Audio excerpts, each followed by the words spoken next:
All right. Welcome to this back-to-back episode. So the first one got posted this morning. Well, I guess they're both going to be in the morning, like 7, and this one's going to be posted now. Yeah, because I don't know how long this one was going to be, and I didn't want it to be super long to where, you guys would start losing interest and not hear about it. So that's why we're doing it as a second part, as a back-to-back episode. Don't worry, I'm not going to break the schedule of uploading every Monday. Still going to do that. This is a back-to-back because since I had a lot of ideas to talk about on the first one, I was thinking of maybe posting it a different day, like do this one on Monday, do the first one on a Monday, and then this one on like Tuesday or Wednesday. But I decided to do it on the same day, just because, just to get it out of the way. So, like usual, take a sip of your coffee.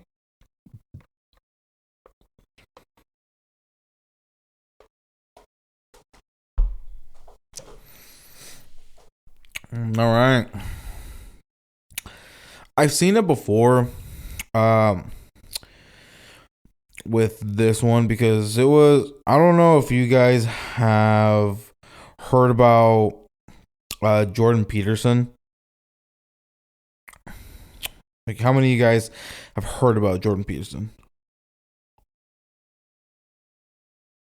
No, raise your hand.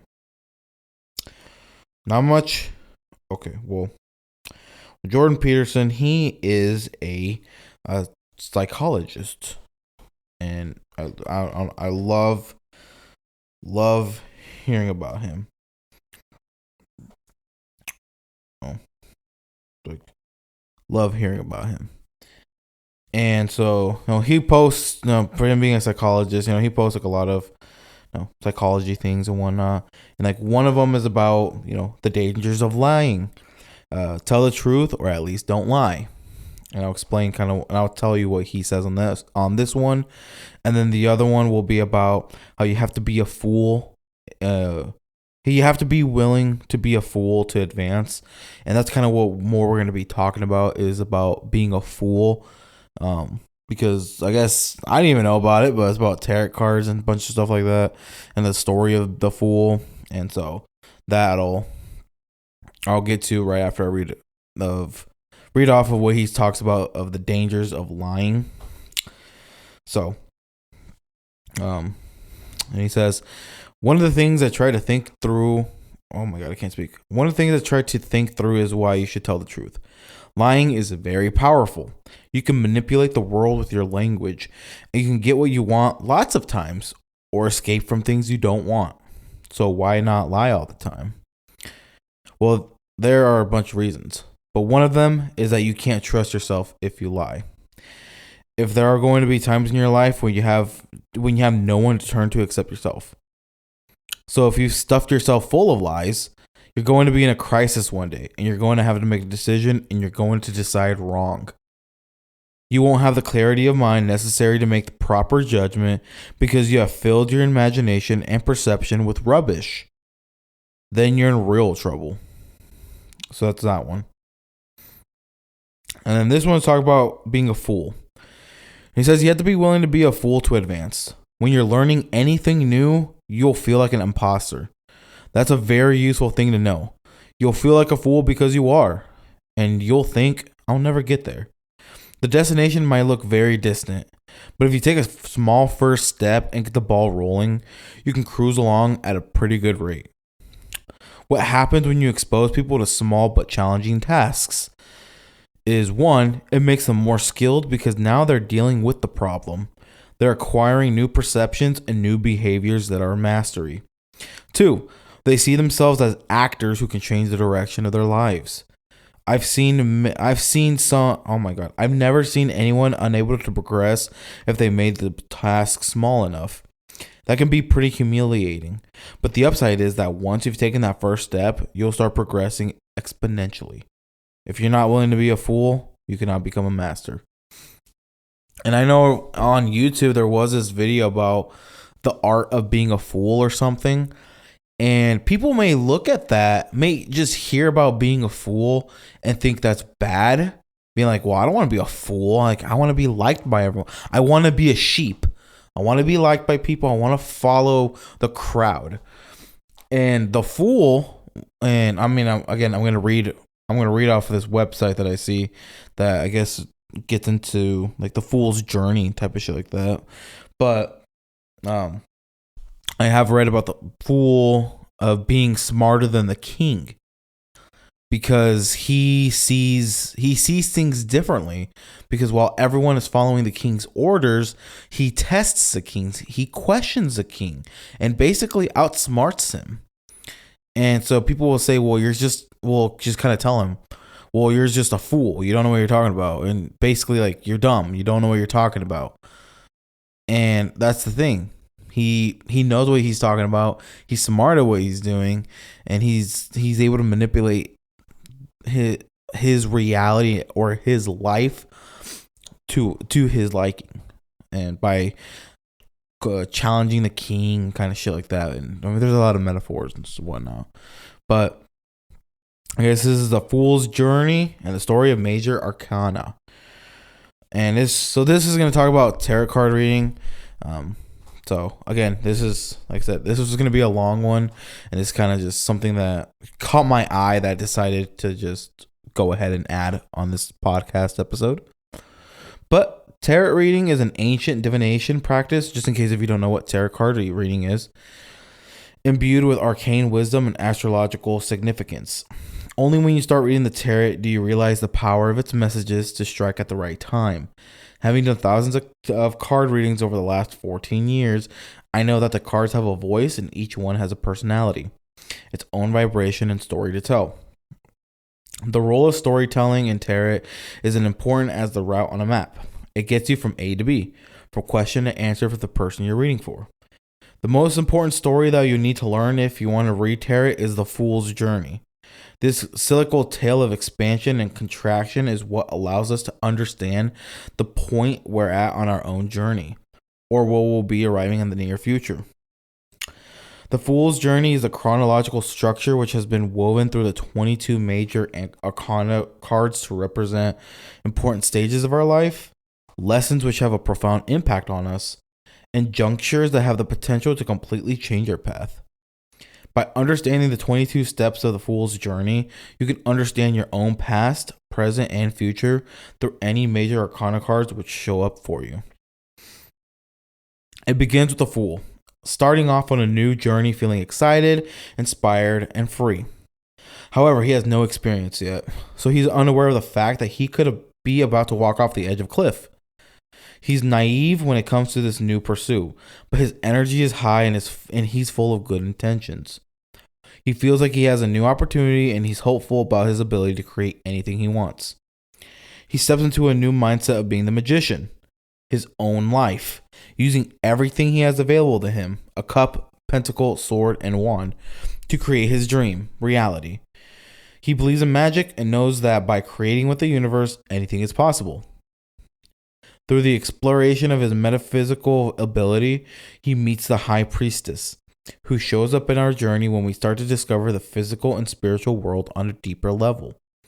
She is the gatekeeper of our intuition, and she welcomes the Fool into a world of esoteric knowledge and divine wisdom.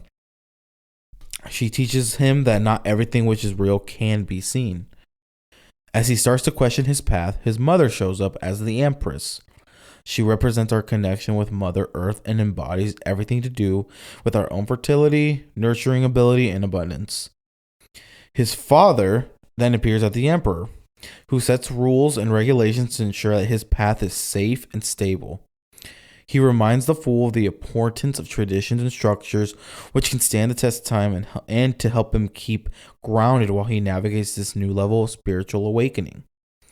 The Fool looks for teachers who have gone before him to learn about spirituality in a more structured way, which is when he encounters the Hierophant, I think that's how you pronounce it. He starts being influenced by external cultures, societies, and religions, and he is shaped by the teachers that he's now learning from. After so long alone, he craves someone to go on this journey with and starts looking for a partnership. He discovers all of the joy that can come from a union as the lovers, which is where he learns to cooperate and find balance between his own masculine and feminine energies. With everything the fool has learned, he now understands how to be successful using his willpower and discipline. He rides his chariot towards his goals and knows that he can achieve anything he wants with enough ambition and drive. He now possesses inner strength through the courage that he has developed over time on his journey. Through this strength, he learns to tame the unfettered ambition that he had on the chariot. Knowing that sometimes battles are long, he grows more mature and starts to value self-control. Having learned so much already, the fool seeks solitude in order to go within and reflect on everything, and he has seen so far. He becomes the hermit and retreats to try and understand the meaning of why the world works this way. From his time away in isolation as the hermit, he sees that everything connects and is divinely planned by the universe. He realizes that the wheel of fortune means things will happen exactly when they're meant to, and that we're all subject to fate. This can be good or bad depending on which way the wheel turns. However, he also knows that the universe will bring balance to every action and that there will always be justice. He learns to act with integrity because his actions will always have consequences. Justice brings balance into situations and resolution to legal matters. There is always a divine retribution of karma. With this support system around him, he feels like he can surrender and pause. As the hanged man, he is safe to explore the world from different points of views because he knows that the universe is always there to catch him. At this important stage, he experiences an ego death, where the person that he thought he was falls away. His slate is wiped clean and he enters a whole new phase of his existence, where new, more aligned opportunities have space to enter. After everything has been washed away, there is silence and peace. With temperance, he learns to be patient and to find balance without constantly needing to pursue new things. There is not always a need for immediate action. Following this pause, he tries to start moving forward again, only to realize that he's still shackled to his past, emotionally, physically, or financially. This is limiting his expansion, so the devil forces him to look at where he's holding himself back and resisting letting go of what no longer serves him. The tower assists the fool by shaking him loose from these attachments using external forces out of his control. This feels terrifying, like the rug is being pulled out from under him. But it's in his best interest. It's a favor from the universe to help him set free. The light that illuminates this for him is the star, which provides hope and a sense of renewal. This is the light at the end of the tunnel. The fool feels inspired to start shining as his true self. However, its opposite, the moon, represents any fears and subconscious programming that may prevent him from enjoying his new state of bliss. Light casts a shadow, and the shadow in this case is the old anxiety and fears which may rise to the surface when attempting to shine brightly as the star. Once he has worked through this old fear energy, his light expands and he becomes the sun. He is completely renewed and in touch with his original soul's purpose. He has nothing to hide from the world, and he is not hiding from anything. He's not hiding anything from himself. He's in total alignment and illuminating the path forward for others as a result. As his old ego self is now completely shed, he can see his purpose clearly and knows what he is meant to be doing on earth. Like a final judgment, there's no room for illusions or false identities. At last, he is rising up and answering his soul's calling. This is the end of the road for the fool. He has mastered the world and completed his journey. So many lessons have been learned, and this chapter is closing once and for all. This is an amazing chance to celebrate all his victories and everything that he's accomplished. But like any cycle which closes fully, a whole new one begins and a new journey starts. I hope this helps you understand the role of the major arcana and how they can mirror back to us these lessons in our own life story. So obviously this is a snippet of, I guess, some tarot masterclass by Liz Roberta, Millennial Manifester. Of course, the Millennial Manifester. But yeah, that's just kind of today's episode of The Fool. Like I said, this will be a back-to-back episode. I hope you guys enjoyed it. I love you guys. And I'll see you guys on the next one. Bye for now.